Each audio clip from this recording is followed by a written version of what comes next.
The persecution of Chinese meditation practice Falun Gong going on for 25 years. The peaceful gathering of 10,000 people on April 25th, 25 years ago, has been seen as the trigger of the brutal suppression, which includes forced organ harvesting.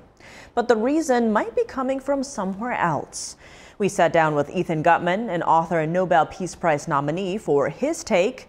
He has investigated the forced organ harvesting for years. It all started when he was in Beijing and heard about Falun Gong practitioners gathering at Zhongnanhai, the Chinese governmental compound. Ethan Gutmann, thank you so much for joining us. Great to have you back on the show. It's great to be here. Now, April 25th, 1999, it's almost been 25 years to the day. That was when about 10,000 practitioners of the mind-body practice Falun Gong gathered to appeal to the Chinese regime to release the Tianjin 45. You were actually in China at the time for a wedding. Tell us about what you saw and heard about that day. Basically, on April 25th, I was living in Beijing, and my boss was getting married that day. In Beijing, had really gotten close enough to get somebody to interview and said, "Why are you here?" And they would have said, "Because the appeals office is here. It's right off of Fuyao Street. It is the only place where we can legally lodge a protest as a Chinese citizen in our state."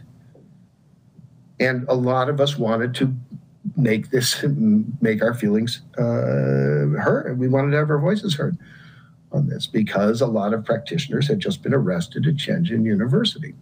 When it comes to history, especially with the Falun Gong, you mentioned in your book, The Slaughter, how April 25th has often been used as that starting point rather than, say, 1992, when Falun Gong started spreading and gaining popularity inside China. Most people see that day as the starting point when you look at the history of Falun Gong rather than, say, 1992, when it started spreading.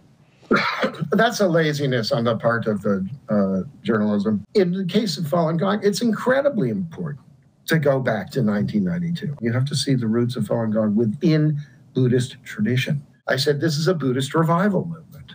It was remarkable in that way. It was a slightly more simple message, or at least a message that was people could understand, from illiterate peasants all the way up to university professors. And I saw people struggle to apply those principles. Every day. It seemingly had no way of making money. That was the strangest thing about it. And it actually forbid you to make money out of Falun Gong, or if you even first started doing the interviews. And I couldn't do those interviews in the mainland, because anybody I talked to would have gotten in trouble or gotten their family in trouble, and people would have died. I waited till I was back in the U.S. and then some practitioners approached me and sort of said, "Would you be interested in writing about," my first book was about sort of surveillance in China. "Would you be interested in writing about Falun Gong?" I said, "Well, if you still exist, yeah."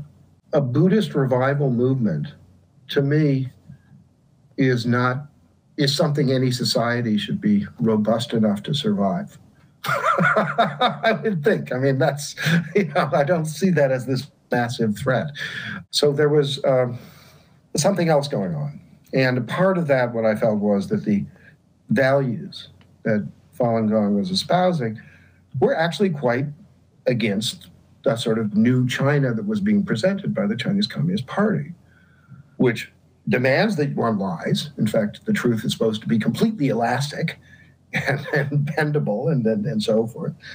And there's compassion is not one of the hallmarks of the Chinese Communist Party. Toughness is.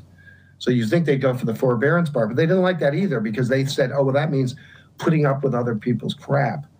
No. The rest of the world is supposed to put up with our crap from this point on. That is so these are very different values, a very different approach. Now, you've spent years researching this and studying it and learning about it and hearing these stories. How do you maintain your humanity after being exposed to all of that? You just mentioned organ harvesting. Of course, most of the action in organ harvesting has kind of switched over to this huge population, the Uyghurs, which is sort of 1 million in the camps, and maybe about that same amount now, except that it's just all pretty much workers. In fact, this entire organ transplant system was built on the backs of Falun Gong, if you like. They've supplied the raw materials for this explosion of an industry, a transplant industry that spread to every province in China. And it was all built on Falun Gong. Now it's being supplied mostly by the Uyghurs, that's my guess, and possibly by the Tibetans. Following your book, there's also, you mentioned at the end, right, the controversy around the body exhibitions, where exactly those bodies come from, note Dalian, and also the rise in incarcerations of Falun Gong at the time, and also organ harvesting, obviously. Now, we have seen some legislation come out banning Americans in certain states from going to China for organ tourism or unwittingly helping to commit these crimes against humanity. But have we seen a lot of action against it? Do we know if organ harvesting is just continuing underground? What do we know about that? You see, up till now, the problem was always that the medical world wanted to engage with China. Okay, and they wanted to follow the WHO's lead, the World Health Organization's lead in that engagement. And that meant pretty much do what China says. Don't embarrass China. They went along with this, and they ended up covering for China. Something very, very, very unusual happened in the last year, and that was, actually it was a year and a half ago, the International Society of Heart and Lung Transplantation suddenly declared an academic boycott of China. In other words, China could not publish in their journal. Well, these are, by the way, the top transplant doctors in the world, in the West. These aren't the liver and kidney guys. This is the heart and lung, okay? We're talking a little bit higher here, kind of the top of the heap. So that's a huge change. But the main reason it happened was because of COVID. You say it didn't come from China, it came from a bat, and there was just so much. And then it was so obvious that the World Health Organization was doing China's bidding. It was lying for China. And now doctors were supposed to lie. This outraged them. And this is what prepared the ground for this major shift in the medical world. So that means that really it is down to now it's very easy for the politicians to move. Practitioners coming from China, a lot of them have amazing research skills.